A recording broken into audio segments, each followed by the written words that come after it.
I think if you had gone to a trading floor and seen what happens there, I think you would have realized that every person, they're almost clones of each other. It was scary. It was like the biggest group of misfits with the exact same personality ever. I got in the trading business in the worst of times, early 80s. I'd started to disrupt my trading career like really early on, probably 4 or 5 years into it. I started thinking there's got to be more than just this. Like if I can do this, then I should be able to do that. Thinkorswim we built in 1999, 2000 when the market was crashing. And Tasty was in the middle of 2010, 2011 when markets were kind of in turmoil. So yeah, it's always best to start things when it's worse. When we tried to raise money for the response that we got from the private equity firm was, we hate that idea. Like, we hate the idea that you guys are you remember this? Yeah. We hate the idea. Yeah. We're just gonna give you money because we're betting on you. I never cared like people knew what we were doing or what the idea was, because ideas to me aren't worth that much. So my advice to people usually is raise money when you can.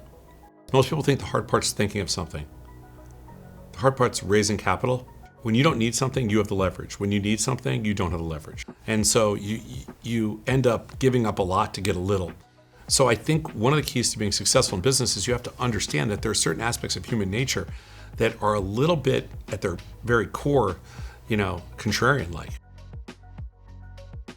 One of the things that differentiated us was that, we didn't give the same bullshit content that everybody else did.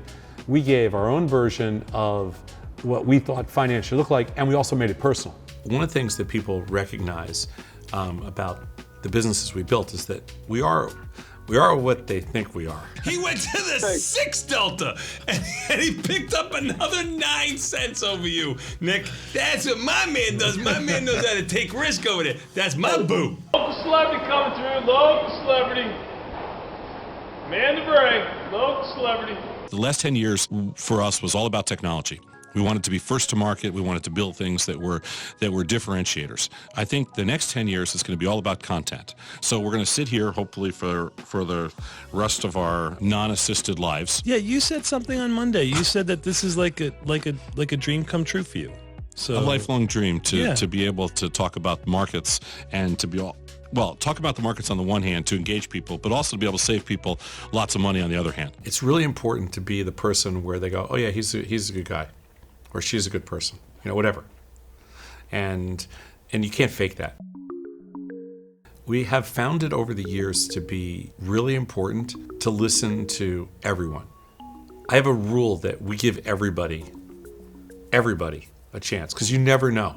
As I was in customer service, I got to build relationships with you guys, and ultimately I realized what a lot of people were having issues with and what a lot of people wanted more clarification on. With that said, I sat down a lot of my coworkers because we had a ton of new coworkers come through, and Tom actually watched this happen. He said, "What are you guys doing? Why are you doing this?" And I explained, I just wanted to give people the ability to learn outside the market hours and learn what we're doing every single day. What do you know? The next day, Tom says, "Hey, you're going to be doing this on air every day from now on." So that was the start of the whiteboard show.